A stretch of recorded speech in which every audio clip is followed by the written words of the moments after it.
نحمده ونستعينه ونستغفره ونؤمن به ونتوكل عليه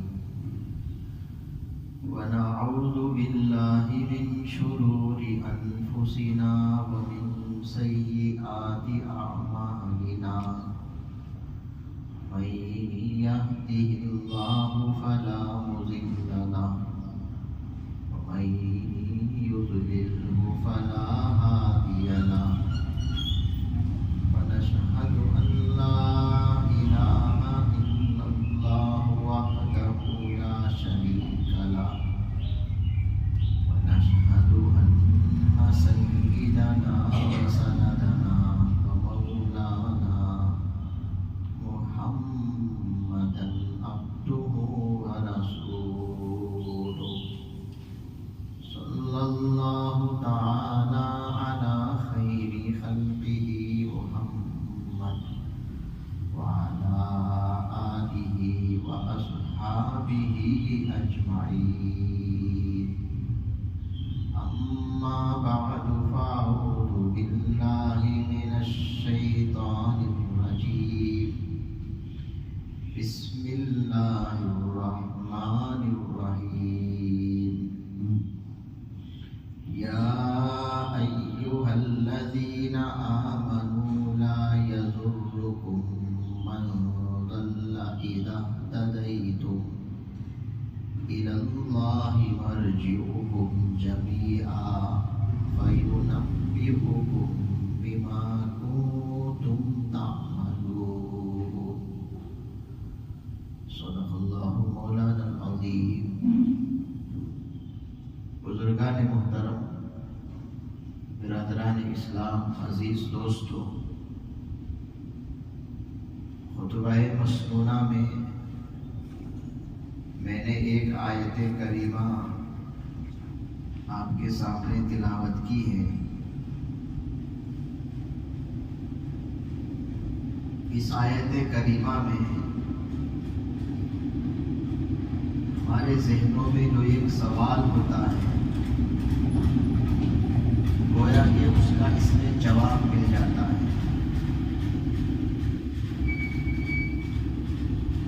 بیٹھ کر سوچتے ہوں گے یا سوچنا چاہیے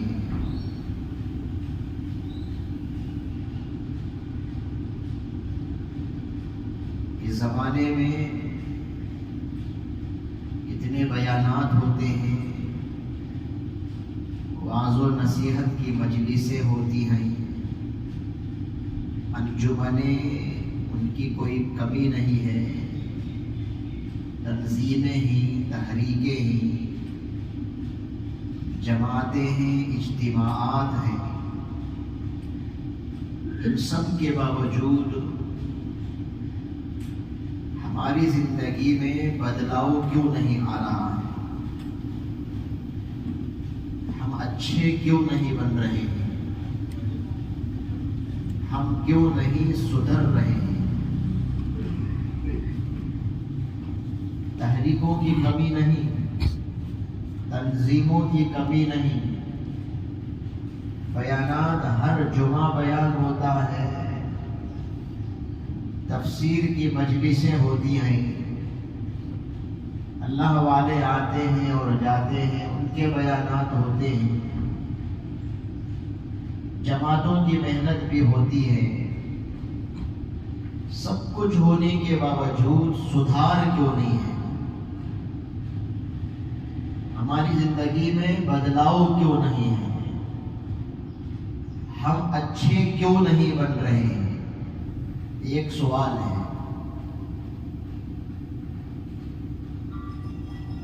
اس آیت میں جو آیت میں نے تلاوت کی، اس میں ایک جواب ہمیں ملتا ہے. سدھار نہ ہونے کی جو وجہ ہے، وہ وجہ اس آیت سے سمجھ میں آتی ہے. اللہ تعالیٰ فرماتے ہیں یا ایھا الذین آمنوا، اے ایمان والو، لا یضرکم من ضل اذا اہتدیتم، اگر تم ہدایت پر ہو دوسروں کا گمراہ ہو جانا تمہیں نقصان نہیں پہنچائے گا۔ تو اس سے معلوم یہ ہوا کہ ہم لوگ جو دین کا کام کرتے ہیں یا جو بھی ہم کرتے ہیں، بیانات سنتے ہیں، وعظ سنتے ہیں یا کسی کو نصیحت کرتے ہیں، یہ سوچ کر کرتے ہیں میں اچھا ہوں، سامنے والا برا ہے، اسے سدھارنا چاہیے،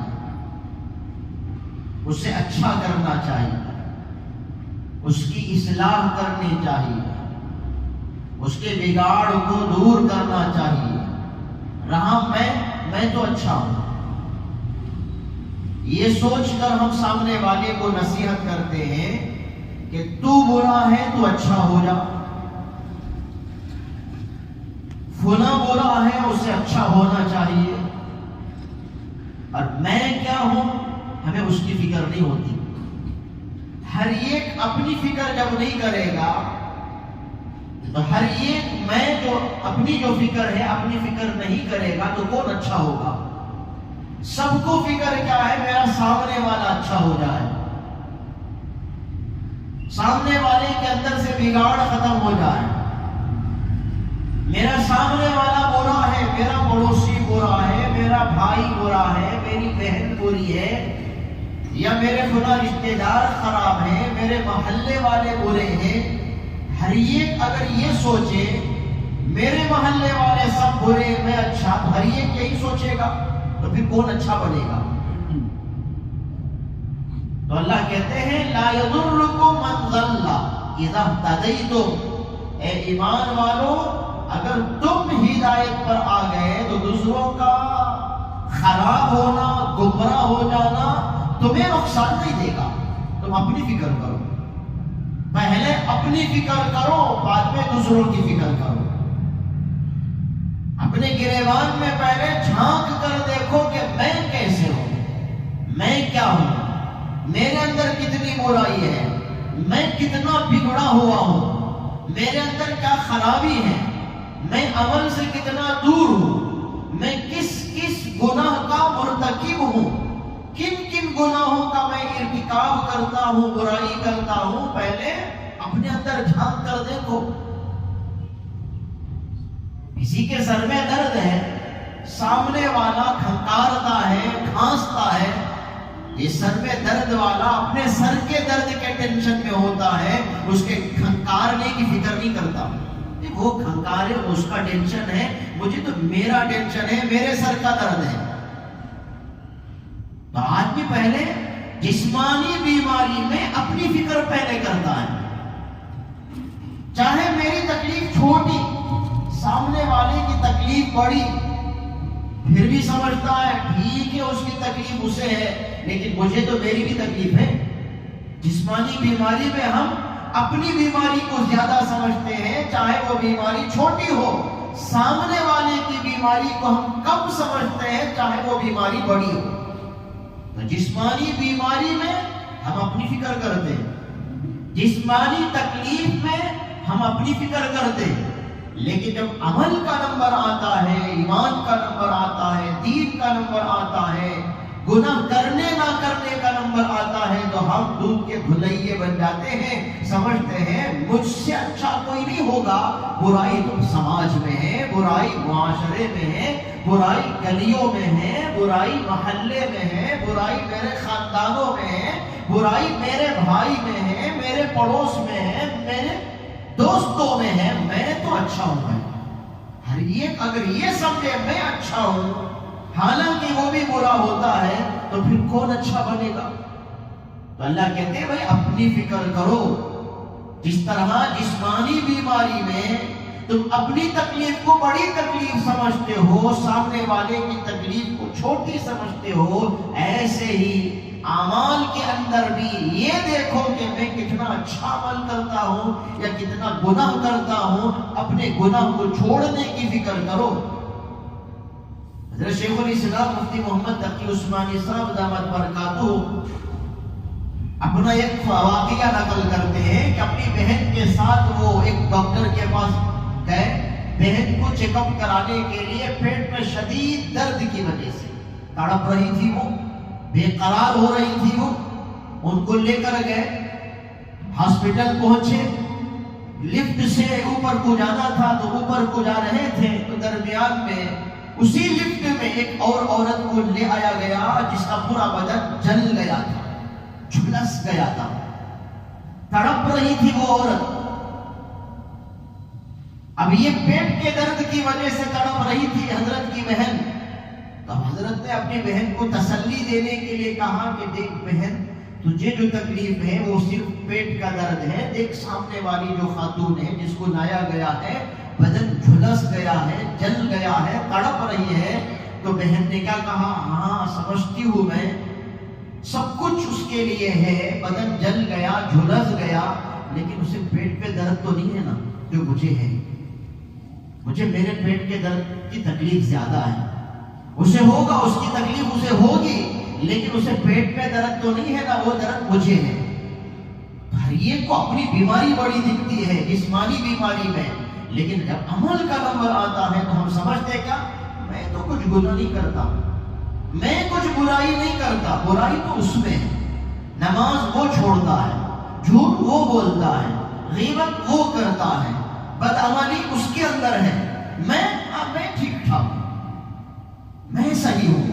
جب میں صحیح ہوں، سماج کو ہم برا کہتے رہیں گے تو پھر کبھی سماج میں اچھائی نہیں آئے گی، کبھی کوئی اچھا نہیں بنے گا۔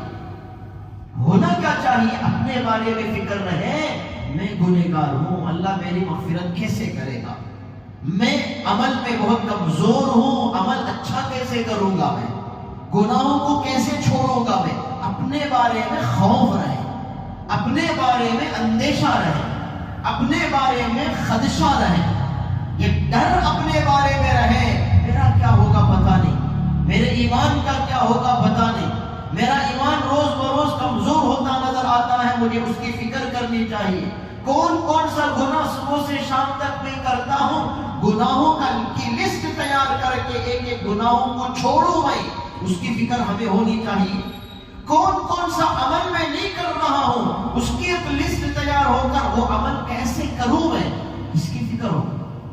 صحابہ ایسے تھے، صحابہ دوسروں کے اندر عیب تلاش نہیں کرتے تھے، اپنے اندر عیب تلاش کرتے تھے، تب جا کر صحابہ بنے۔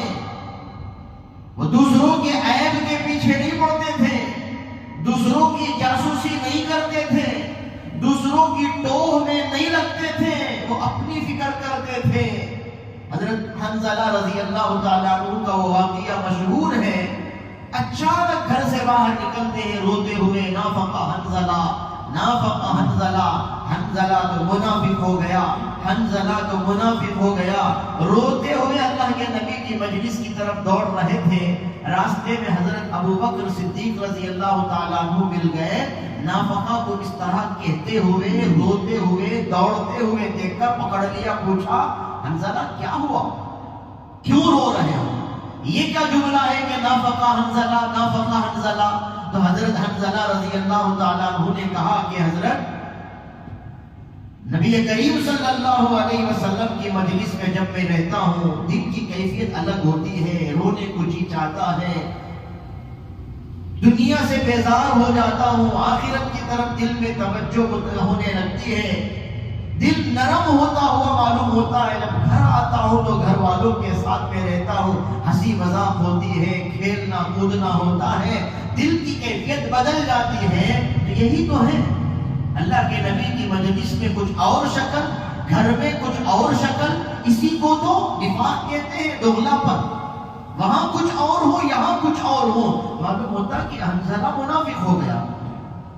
حضرت ابو بکر صدیق رضی اللہ تعالیٰ عنہ نے کہا اگر یہ بات ہے تب تو ابو بکر بھی منافق ہو گیا، نافقہ ابو بکر، میرا بھی حال یہی ہے، میری بھی کیفیت یہی ہے، ہر جگہ یکساں نہیں رہتا ہوں میں، کبھی ایسا ہوتا ہوں کبھی ویسا ہو جاتا ہوں۔ چلو اللہ کے نبی کے پاس ہم دونوں جاتے ہیں، اپنا یہ مسئلہ رکھتے ہیں۔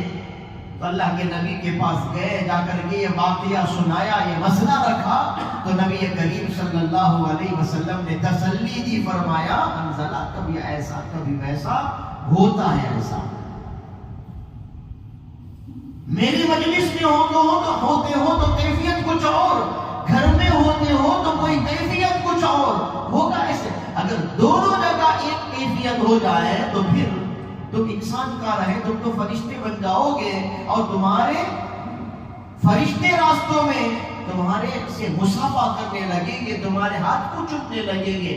تسلی رکھو، پریشان ہونے کی ضرورت نہیں. یہ کہہ کر واپس کیا، لیکن سبق اس میں کیا ملا؟ حضرت حنظلہ کو دوسروں کے بارے میں یہ گمان نہیں آیا کہ فلاں منافق، فلاں منافق، فلاں گنہگار، فلاں بدکار، فلاں خراب. یہ نہیں، اپنے بارے میں سوچا کہ میں خراب. آج یہ نہیں ہے بزرگان محترم، ہم اپنے بارے میں نہیں سوچتے کبھی بھی کہ میں برا. دوسروں کے بارے میں ہم سمجھتے ہیں کہ فلاں برا، فلاں برا، فلاں برا، فلاں برا، فلاں گنہگار، جس کی وجہ سے دنیا میں بگاڑ ہی بگاڑ ہے.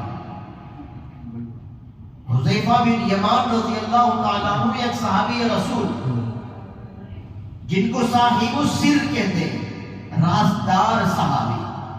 رسول اللہ صلی اللہ علیہ وسلم ہر راز کی بات حذیفہ بن یمان کو سنایا کرتے، یہ راز کو راز میں رکھا کرتے. ان کا نام ہی پڑ گیا صاحب السر، رازدار صحابی. اور اللہ کے نبی نے ان کے حوالے منافقوں کی لسٹ دے دی تھی. یہ منافق، یہ منافق، یہ منافق. اللہ کے نبی نے وہ منافقوں کی فہرست، وہ لسٹ بھی تھما دی تھی، راز میں رکھو اسے، فلاں فلاں منافق ہے. تو حضرت حذیفہ کا معمول کیا ہو گیا؟ اگر کوئی منافق مرتا تو لسٹ میں اس کا نام ہے تو اس کی جنازے کی نماز میں حضرت حذیفہ نہیں جاتے تھے، کیونکہ وہ تو منافق ہے. حضرت عمر فاروق رضی اللہ تعالیٰ عنہ جب خلیفہ بنائے گئے، کتنا بڑا مقام حضرت عمر فاروق رضی اللہ تعالیٰ عنہ کا. حضرت عمر فاروق رضی اللہ تعالیٰ عنہ حضرت حذیفہ کے پاس جاتے ہیں، حذیفہ بن یمان کے پاس جاتے ہیں اور کہتے ہیں کہ حذیفہ، میں تم سے وہ لسٹ نہیں پوچھتا، وہ لسٹ جس میں منافقوں کا نام ہے کہ حذیفہ وہ نام مجھے دو، مجھے بتاؤ، میں نہیں پوچھتا، وہ تو راز ہے، وہ اللہ کے نبی نے تمہیں دیا ہے. صرف میں اتنا پوچھتا ہوں، آیا اس لسٹ میں میرا نام ہے؟ اس لسٹ میں آیا وہ میرا نام ہے؟ کتنے بڑے صحابی، خلیفہ ثانی. اللہ کے نبی نے کیا فرمایا؟ لو کان نبیا لکان عمر، اگر میرے بعد کوئی نبی ہوتا تو وہ عمر ہوتے. عدل کے ساتھ انہوں نے خلافت کی ذمہ داری کو سنبھالی. کتنے بڑے جلیل القدر صحابی دنیا میں زندگی میں جیتے جی اللہ کے نبی نے انہیں جنت کی بشارت دے دی. عمر فی الجنہ، یہاں تک فرمایا تھا اللہ کے نبی نے میرے بعد کوئی نبی ہوتا تو وہ عمر ہوتا. یہ فرمایا اللہ کے نبی نے. عمر جس راستے سے چلتا ہے شیطان اس راستے سے کہیں نہیں چل سکتا. یہ اللہ کے نبی نے فرمایا حضرت عمر کے بارے میں. عمر کی زبان پر اللہ حق جاری کرتے ہیں، یہ فرمایا اللہ کے نبی نے. لیکن یہ حضرت عمر رضی اللہ تعالیٰ عنہ کو فکر کیا ہے؟ اپنے بارے میں کہیں اللہ کے نبی نے منافقوں کے ناموں میں کہیں میرا نام بھی نہ لیا ہو. پوچھتے ہیں کہیں میرا نام بھی اس میں ہے؟ وہ کہتے ہیں کہ حضرت آپ کا نام کیسے ہوگا؟ آپ کا نام اس میں نہیں ہے، آپ عمر ہیں. اللہ کے نبی نے آپ کے لیے جنت کی بشارت دی ہے، کئی تعریفیں کی، آ گئے. لیکن مرنے سے پہلے اپنے بیٹے کو وصیت کرتے ہیں حضرت عمر فاروق رضی اللہ تعالیٰ عنہ، بیٹا دیکھ جب جنازہ تیار ہو، جنازے کی نماز کے وقت میں ذرا غور سے دیکھنا حذیفہ جنازہ پڑھتے ہیں کہ نہیں پڑھتے ہیں.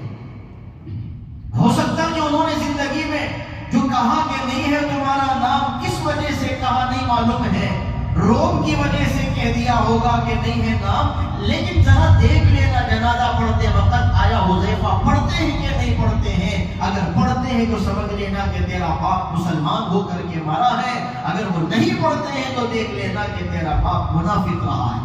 اللہ کے نبی کی نظر میں وہ منافق رہا ہے. جنازہ تیار ہے، سب لوگ حاضر ہوئے. حضرت عبداللہ بن عمر یوں ایک نظر دیکھنے لگے تو حضرت حذیفہ بن یمان صف پہ کھڑتے ہیں تو بیٹے کو تسلی ہوتی ہے، ہاں میرے ابو مومن تھے، ایمان والے تھے، منافقوں میں ان کا نام نہیں ہے. صحابہ کو اپنی فکر ہوتی تھی، اپنے بارے میں وہ فکر کرتے تھے، تب جا کر کے بزرگان محترم جو وہ بولتے اس کے اندر اثر ہوتا تھا. آج ہم اپنے بچوں کو نصیحت کرتے اثر نہیں ہوتا. کیوں نہیں ہوتا؟ میری زندگی میں عمل نہیں ہے. محلوں میں ہم محنت کرتے اثر نہیں ہوتا. کیوں نہیں ہوتا؟ میرے زندگی میں وہ عمل نہیں ہے. بیانات پر بیانات ہوتے رہتے ہیں, پتہ نہیں کیسی کیسی کوششیں ہوتی ہیں, اثر کیوں نہیں ہوتا؟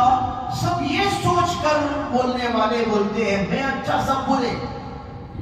بیان سننے والے بھی یہ سوچ کر بیان سنتے ہیں کہ میرے لیے نہیں, فلاں کے لیے کہا جا رہا ہے, فلاں کے لیے بولا جا رہا ہے, یہ میرے لیے نہیں ہے. میں تو بہت اچھا ہوں, لوگ میری تعریف کرتے ہیں, میں تو اچھا ہوں, برا تو فلاں آدمی ہے. ایسا نہیں ہوتا. ہر بات بولنے والا یہ سوچ کر بولے کہ عمل پھیلے, میرے اندر آئے, پھر لوگوں کے اندر آئے, اور سننے والے یہ سوچ کر سنے عمل میرے لیے ہے, یہ بیان میرے لیے ہے, یہ وعظ میرے لیے ہے, یہ نصیحت میرے لیے ہے, یہ تقریر میرے لیے ہے, یہ جو برائی گھنوائی جا رہی ہے وہ میرے اندر ہے, اس سے میں کیسے چھٹکارا پاؤں. تب اصلاح ہوتی ہے, تب آدمی نیک بنتا ہے, متقی بنتا ہے, پرہیزگار بنتا ہے. علامہ ابن جوزی رحمت اللہ علیہ ایک وعظ کرتے تو 900 لوگ توبہ کر لیتے ان کی مجلس میں. کیوں؟ عمل میں سے ان کا ہوتا تھا. سننے والے یہ سوچ کر سنتے تھے کہ یہ میرے لیے کہا جا رہا ہے, میرے اندر یہ برائی ہے, میں یہ گناہ کرتا ہوں, مجھے توبہ کرنا چاہیے. سننے والا اپنے لیے سنتا تھا اور بولنے والا عمل کر کے بولتا تھا, تو پھر زبان پر اللہ اثر رکھتے ہیں. ایک بزرگ کے پاس ایک عورت آئی یہ شکایت لے کر کہ حضرت میرا بیٹا یہ زیادہ گڑ کھاتا ہے, حد سے زیادہ گڑ کھاتا ہے, آپ اسے نصیحت فرمائیں. حضرت نے کہا کہ ٹھیک ہے, اگلے جمعہ آ جانا, نصیحت کر دوں گا, سمجھاؤں گا اسے. اب وہ عورت لے کر کے گئی, اگلے جمعہ آئی, کہا کہ حضرت آپ نے کہا کہ اگلے جمعہ آنا, اگلے جمعہ میں آ گئی ہوں, یہ گڑ کھاتا ہے, نصیحت فرمائیے. تو بچے کو بلا کر کے کہا بیٹے گڑ مت کھانا, زیادہ صحت پر اثر ہوگا, طبیعت خراب ہو جائے گی. ٹھیک ہے ماں, لے کے جاؤ. ذرا اتنی سی بات کہنے کے لیے ایک جمعے کے بعد آپ نے کیوں بلایا؟ اسی جمعے میں آپ کہہ سکتے تھے. تو اس بزرگ نے کہا اس جمعے تک گڑ میں بھی زیادہ کھاتا تھا, اگر میں کہوں گا کہ گڑ مت کھانا تو اثر کیا ہوگا؟ یہ اس جمعے تک میں نے گڑ کھانے پر کنٹرول کیا, کم سے کم مقدار گڑ کھانے کی میں نے عادت بنائی. جب کنٹرول ہو گیا تو سمجھا کہ اب بولوں گا تو اثر ہوگا, اس لیے میں نے ایک جمعے کے بعد بلایا. ایک مسئلہ گڑ کھانے کا مسئلہ مت کھا کہنے کے لیے ایک جمعے کے بعد یہ اللہ والے بلاتے ہیں صرف اتنی نصیحت کہ بیٹا گڑ زیادہ مت کھانا. لیکن ہم ہیں بزرگان محترم اپنی زندگی میں عمل نہیں, دوسروں کی اصلاح کی ہم فکر, دوسروں کی ہم فکر لے کر کے کھڑے ہو جاتے ہیں. یہ ہونا چاہیے, وہ ہونا چاہیے, ایسا ہونا چاہیے, ویسا ہونا چاہیے, اصلاح معاشرہ ہونا چاہیے. خود جو اصلاح معاشرہ کرنے والا اس کا عمل کیا ہے؟ اس کا عمل بے ترتیب عمل ہے, گناہ والی گنہگار زندگی ہے, طاعت سے دور ہے. ایسا نہیں ہوتا. خود عمل کر کے پھر جب کہیں گے تو زبان پر اللہ اثر رکھے گا. نبی کریم صلی اللہ علیہ وسلم نے کتنی زندگی گزاری؟ 23 سالہ زندگی رسول اللہ صلی اللہ علیہ وسلم کی نبوت مل جانے کے بعد 23 سال صحابہ کے بیچ میں رکھے, کایا پلٹ دیا. ساری دنیا میں اسلام پھیلتا چلا گیا, اسلام کی تبلیغ عام ہوتے گئی, سب لوگ صحیح ہوتے چلے گئے. کیسے؟ اللہ کے نبی جو کہتے تھے اس سے زیادہ عمل کرتے تھے. جو کہتے تھے صحابہ کو اس سے کہیں زیادہ خود اللہ کے نبی عمل کرتے تھے. تو صحابہ کو جو کہتے وہ اثر ہوتا تھا, اس کے اندر اللہ اثر ڈالتے تھے. کتنی نمازیں صحابہ سے اللہ کے نبی نے پڑھوائی؟ 5 وقت کی نماز. 5 وقت کی نماز فرض کیا گیا. اللہ کے نبی نے 5 وقت کی نماز پڑھوائی صحابہ سے, لیکن خود اللہ کے نبی پڑھتے تھے کتنی نمازیں؟ 5 وقت کی نماز کے علاوہ تہجد پڑھتے تھے، اشراق پڑھتے تھے، چاشت پڑھتے تھے، اوابین پڑھتے تھے، لمبی لمبی نمازیں پڑھتے تھے، پیر میں ورم آ جاتا تھا، اتنی لمبی نمازیں پڑھتے تھے، قیام کرتے تھے۔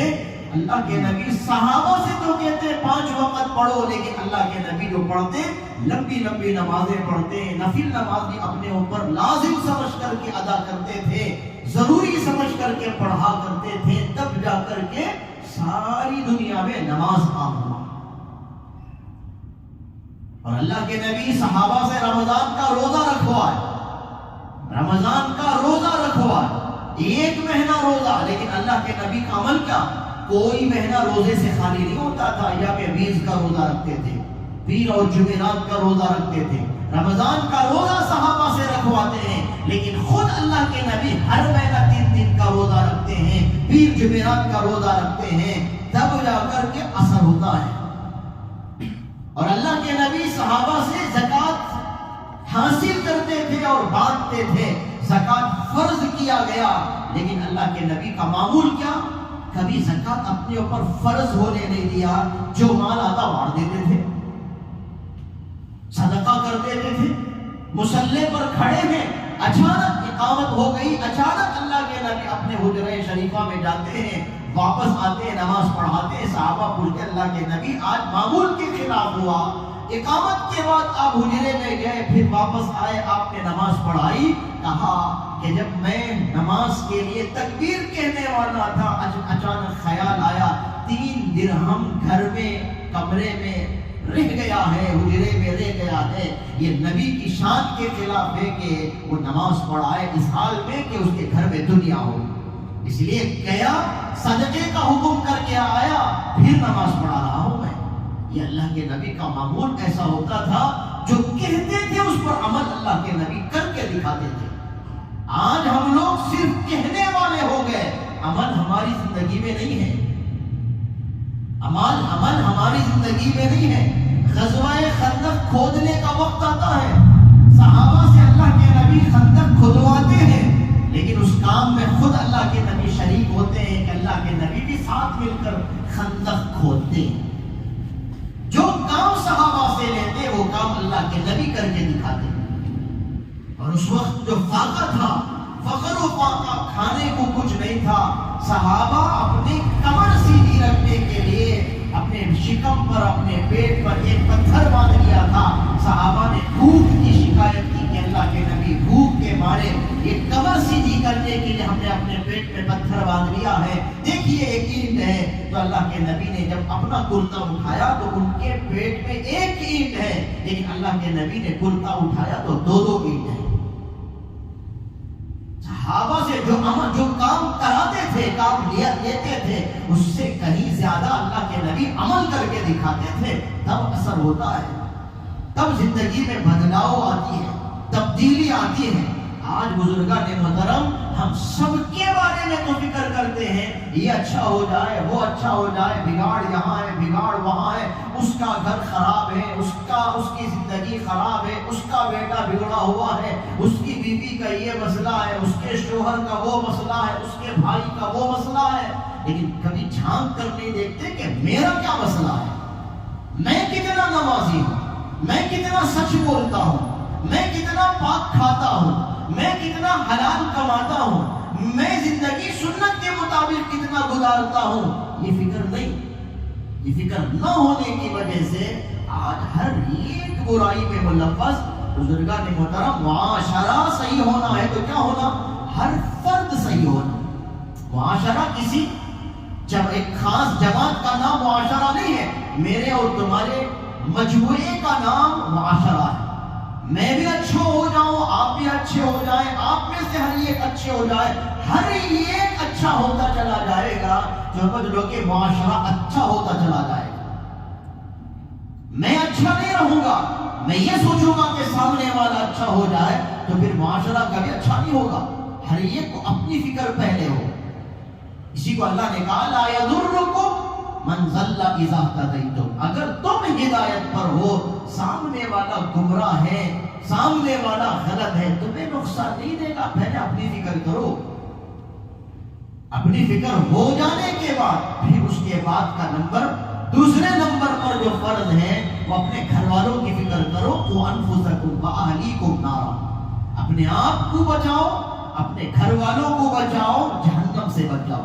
یہاں بھی اللہ نے قُوا أَنفُسَكُمْ پہلے کہا، اپنے آپ کو جہنم سے بچاؤ، وَأَهْلِيكُمْ اپنے گھر والوں کو جہنم سے بچاؤ فرمایا۔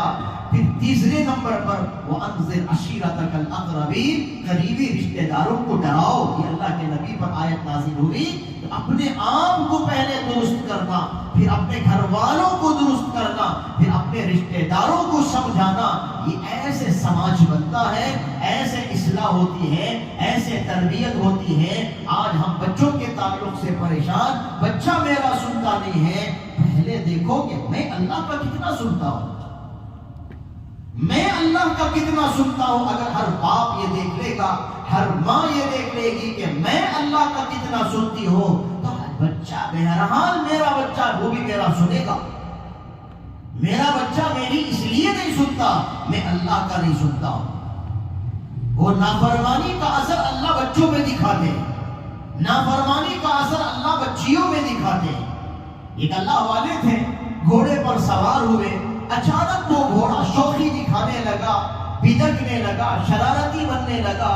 اللہ والے فوراً سوچنے لگے ضرور مجھ سے کچھ غلطی ہوئی ہے، قصور ہوا ہے، نافرمانی ہوئی ہے، ورنہ ایک گھوڑے کی کیا مجال کہ وہ میرے سامنے شرارتی بن جائے، بدکنے لگے، شوخی دکھائے۔ فوراً اترتے ہیں، 2 رکعت صلاۃ التوبہ پڑھتے ہیں، اللہ مجھ سے جو قصور ہوا، جو غلطی ہوئی معاف فرما، میں نافرمان بنتا ہوں، دعا کرتے ہیں، توبہ کرتے ہیں۔ پھر گھوڑے پر بیٹھتے ہیں تو گھوڑا لے کر کے چلتا ہے۔